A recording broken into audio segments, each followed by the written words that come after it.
Сайн байцгаана уу? Солонгоо агшнэ. Та нар Бурхны дуу хоолойг, Бурхны зүрх сэтгэлийг юугаар мэддэг вэ? Яг зөв Библиэр дамжуулаад бид нар Бурхны дуу хоолой, Бурхны хүсэл, Бурхны зүрх сэтгэлийг ойлгож чаддаг шүү дээ, тийм ээ? Тэгээд бүгдээрээ хамтдаа 2 дугаар хаад 23-ийн 1-ээс 2 дугаар ишлэлийг хамт уншъя. За. Тэгээд хаан хүн илгээж тэд түүн дээр Юда болон Иерусалимийн бүх ахмадыг цуглуулв.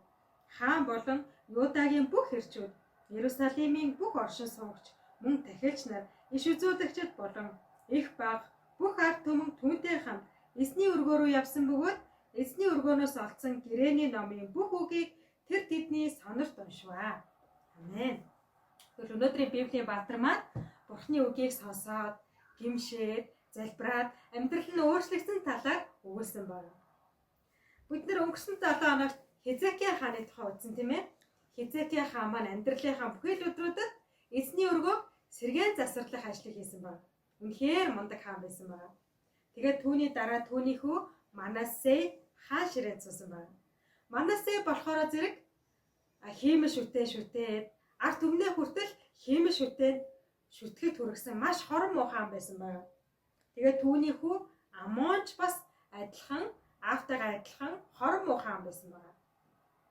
Амоны дараагийн хаан бол Йосия хаан байсан байна. За та нар сайн харах юм бол Хизекия хаан дээр мөн Йосия хаан дээр 5 ушиг байна тий.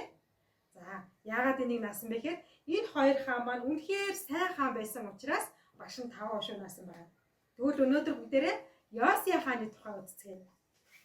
Йосия хаан маань 8 настай байхдаа хаан ширээг өглөж авсан байна.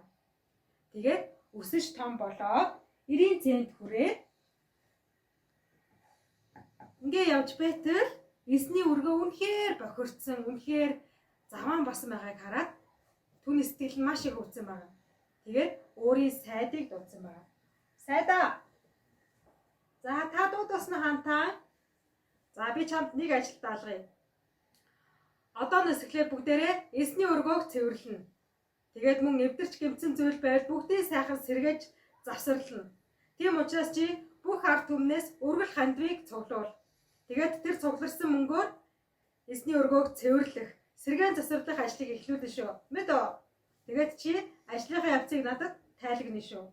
За мэдлээ хаантаа. За ингээд хааны сайд тэргүүн тахилчийг дуудсан байна. Тэргүүн тахилчаа. Тахилч нараа. За тухайн үед тахилч хүмүүс эзний өргөөнд үйлчилдэг байсан байна. За би та нарт хааны тушаалыг сонирдуулъя. Хаан өнөөдрөөс эхлээд Иерусалим сүмийг цэвэрлэх үүрэг даалгав гэсэн. Энэ бохир заван зүйлийг сайхан цэвэрлээд эвдэрч гэмтсэн байгаа бүх зүйлийн сэргээн засварлана. Тэхийн тулд ард түмнээс өргөл хандив цуглуулаарай. Тэгээд ажлынхаа явцыг надад тайлагна шүү. Ойлгосноо? За мэдлээ сайдаа. За та нар сонссноо? Бүгдээр одоо ажилдаа орцгоё. За сайхан эхлээ сайхан шал шаврыг угаагаад хогийн шүрдээд тоос чорогоо сайхан арчаад цэвэрлэе. Ойлгосноо? Тэгээд энд янз бүрийн хиймэл шүтэнүүд байх юм. Тэрийг сайхан юу яа? Гаргаж хаяа. Шатаагаар. За ингээд тахилч нар хиймэл шүтэнүүдийг эсний өргөөнөөс зайлуулад тэгээд зарим нь шатаагаад эвдлээд цэвэрсэн байгаа. Дараа за сайхан юу яа? Тоос чорогоо цэвэрлэе. Ойр юусоо цэвэрлэхээ юм байна шүү дээ. Та нар цуглааныхаа байрыг цэвэрлэдэг үү найзуудаа? Тэгвэл цуглааныхаа байрыг цэвэрлэх хэрэгтэй шүү. Хуучин гэрээний үед ч гэсэн хүмүүс цуглааныхаа байрыг цэвэрлэдэг байсан байна шүү дээ. За ингээд бүх бохирдлыг сайхан цэвэрлээд үнэхээр гоё цэвэр цэнцгэр болгоод сайхан цэвэрлсэн байгаа. Үнэхээр гоё болсон юм тий. За тэргүүн тахилчаа бид нар цэвэрлээд дууссан шүү. За тэгвэл юу яа?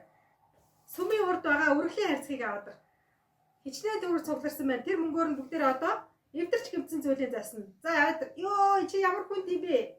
Биш найзаа наашраа чи өргөлцөө чи би дийлэхгүй шүү дээ. Нэ койронгоо юу чи яваа их мөнгө цугларсан юм уу да? За аваад ирсэн шүү тахилчаа. За онгоолгоод байх. Хичнээн төгөр цугларсан байна. Бүгдээр харцгаая. За тахилчаа. Сүп. Овоо их мөнгө цугларчаа дахилчаа. За тийм байна. Тэгвэл одоо энэ цугларсан мөнгөөр бүгдээрээ сайхан эвдэрч гэмтсэн зүйлсүүдийн янзлахад зориулъя. Энийг би сайдад авчиж өгнө. Хүй, дахилчаа энэ дотор нэг юм байна. Юу байна вэ? Энэ дотор нэг хууль бэл ном байх юм. Али хаадар. За мэ. Али би хараад хайтаа. Энд чинь миний хайж ирсэн ном байна шүү дээ. Энд чинь бурхны үг байна шүү дээ. Алуу би энийг сайдад авчиж өгье. Та хоёр ажлаа үргэлжлүүлээд хийжээ. Окей, сайхан шаш авраа сайн угаагаарай. За мэдлээ дахилчаа. Сайдаа та хаана нэ сайдаа. За юу болов?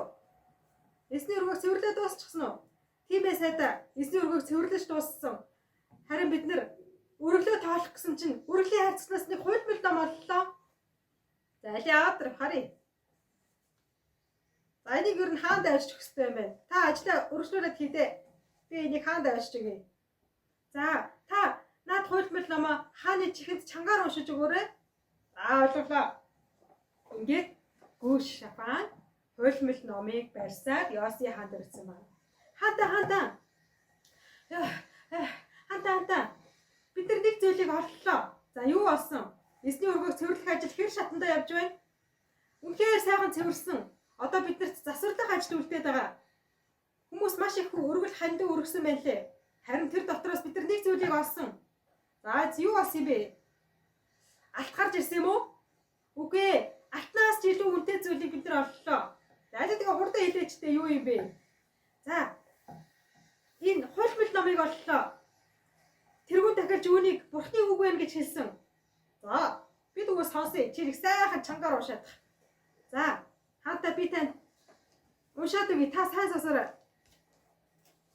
Энэ хууль бэл номон дээр дэд хууль номыг бичсэн байна. Дэд хууль 30:16 би танд уншиж өгье. Би өнөөдөр чамд эзэн бурхнаа хайрлаж түүний бүх замаар явж түүний тушаал зарлаг шийдвэрүүдийг сахихыг тушааж байна. Тэгвэл чи амьд үлдэж олшрох бөгөөд эзэн бурхан чинь чиний эзэмшгээр очиж буй газарт чамайг өрөөн. Харин чиний зүрх эргэж дуулуургүй байж уруу татагдан өөр бурхтад мөргөн тэдэнд зарагдвал та нар гарцаагүй сүнэн гэдгийг би өнөөдөр та нарт тунхаглаж байна. Юу ээ, ямар амар үг ээ. Сөнөөн гинүү. Бид нар чи одоо хүртэл хиймэл шүтдэг шүү дээ. Миний аав, миний өвөө хиймэл шүтдэг байсан. За, чи тэгэхээр над хууль бэл номоо бариад юу яа? Эмэгтэй иш үзүүлэгчдэр оч. Тэгээд энэ үнэхээр бурхны үг мөн үгүй сайн асууж тодруул. Энэ үнэхээр бурхны үг бол бид нар үнэхээр сүрхэн. Яагаад гэвэл миний аав, миний өвөө бүгд хиймэл шүтжижсэн шүү дээ. Тэгэхээр бид гарцаагүй сөнхөн. Бурхан минь ээ, та биднийг уучлаач.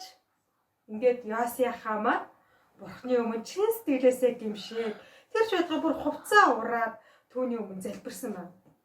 Тэгээд өөрийнхөө сайдыг тухайн үед иш үзүүлж исэн эмэгтэй иш үзүүлэгч хуульдаа руу явуулсан байна. Хаантаа би тэгвэл гэс иш үзүүлэгчдэр очицоод ирье. За ингээд гүүш шафан тухайн үед иш үзүүлж исэн эмэгтэй иш үзүүлэгч хуульдаа дээр ирсэн байна. Иш үзүүлэгчээ. Өнөөдөр бид нар эсний өргөөг цэвэрлэж байхдаа нэгэн хуйлмал номыг олсон билээ. Тэр хуйлмал номыг хаанд уншиж өгсөн чинь хаан маань учиргүй их уйлж гимшиж байх юм. Та үнийг уншаад энэ үнэхээр бурхнаас ирсэн үг мөн үгүй юу бидэнд хэлж өгөөч. За тэгвэл харъя би харъя.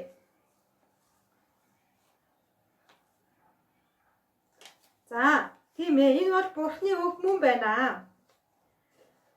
Харин чи хаанд очоод ингэж хэл. Бурхан Йоси хааны зүрх сэтгэлийг харсан билээ. Түүний гимшиж байгаа тэр залбирлыг бурхан чих тавиас сонссон билээ.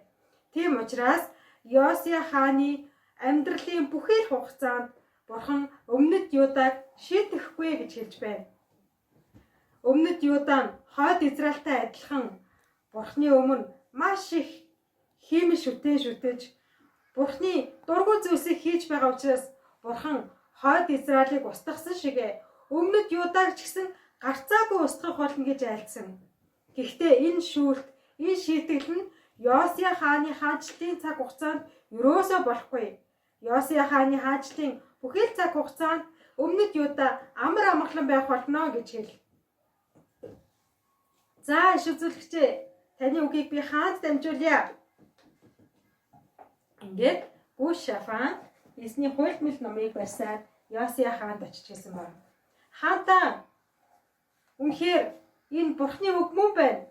Иш үзүүлэгч хуульдаа танд хэлэхдээ таны хаанчлалын өдрүүдэд Бурхан өмнөд Юдаг шийтгэхгүй гэж хэлсэн билээ. Яагаад гэвэл таныг чин сэтгэлээсээ Бурхны өмнө гимшсэн тэр залбирлыг Бурхан сонссон гэж айлдсан билээ. Заашгүй дээ. Юу яа? Чи өмнөд Юдагийн бүх ард түмнийг яг одоо Иерусалим сүмийн урд цуглар гэж хэл. Мэдлээ хаантаа. Ингээд Йосия хаан маань өмнөд Юдагийн бүх ард түмнийг эзний өргөөний өмнө цуглуулсан байна. Өмнөд Юдагийн бүх ард түмэн Иерусалим сүмийн урд цугларсан. Тэгээд хаан өөрийнхөө ордны хамгийн өндөрлөг газар дээр очиод ард түмэнтэй айлцсан байгаа. За бид Бурхны өргөөг цэвэрлэж байхдаа Бурхны үг болох Библийг олсон билээ. Миний өвөө, миний аав та бүхнийг хиймэл шүтээний замаар өдөртөн дагуулсан болвол яг одоо энэ цаг мөчөөс эхлээд бүгдээрээ Бурхны өмнө гимшээд Бурхны үгийн дагуу амьдарцгаах болно. Ингэж хэлээд Йосия хаан маань өмнөд Юдагийн бүх ард түмэнд Бурхны үгийг уншиж өгсөн байна. Бурхны үгийг сонссон ард түмэн бүгдээрээ энэ үгийн дагуу амен гэж Бурхны үгийг хүлээж авсан байна. Үнэхээр иш үзүүлэгч хуульдагийн хэлснээр Йосия хааны хаанчлалын 31 жилийн турш өмнөд Юда үнэхээр амар амгалан байсан байна. Тэгвэл бүгдээрээ Йосия хааны түүхээс юу сурч болох вэ найзуудаа? Бурхны үг бол бидний гин нүгэлтэй талыг илчилж өгдөг байна тийм ээ. Бурхны үг бидэнд буруу зүйлийг, мөн зөв зүйлийг ухааруулж өгдөг байна. Бурхны үг бол үнэн, худал хоёрыг илчилж өгдөг үг байна. Тэгвэл бүгдээрээ хамтдаа Бурхны өмнө залбирцгаая. Хоёр хөөрхнүүдтэй ханаад гараа авсраад залбирая. Бурхан эзэн минь ээ, таньдаа баярлалаа. Йосия хааны түүхээр дамжуулаад Бурхны үг нь ямар үн цэнтэй гэдгийг ойлгуулж өгсөнд баярлалаа. Йосия хаан Бурхны үгийг уншаад, гимшээд, Бурхны өмнө залбирсан шиг бид нар ч гэсэн Бурхны үгийн өмнө даруй байж таны өмнө залбирдаг хүүхдүүд байлгаж өгөөч. Бурхны үгээр дамжуулаад бидний алдаатай, буруу, гин нүгэлтэй талыг бидэнд ойлгуулж, илчилж өгөөч гэж танаас агуулж байна. Бид нар Йосия хаан шиг Бурхны үгийн дагуу амьдардаг хүүхдүүд байлгаж өгөөч. Есүсийн нэрээр залбирлаа. Амен. Найзуудаа бүгдээ тэгвэл эх 7 хоногийн турш Йосия хаан шиг Бурхны үгийг шимтэн уншдаг хүүхдүүд байцгаая. Бүгдээрээ Библийг уншицгаая. Библиэр дамжуулаад Бурхан бидний буруу байгаа зүйлийг хэлж өгөх болно. Библиэр дамжуулаад Бурхан бидэнд өөрийнхөө зүрх сэтгэл, бодол санааг хэлж өгөх болно. Бүгдээрээ эх 7 хоногийн турш Библийг уншаад дараагийн 7 хоногт уулзцгаая. Түр баяртай.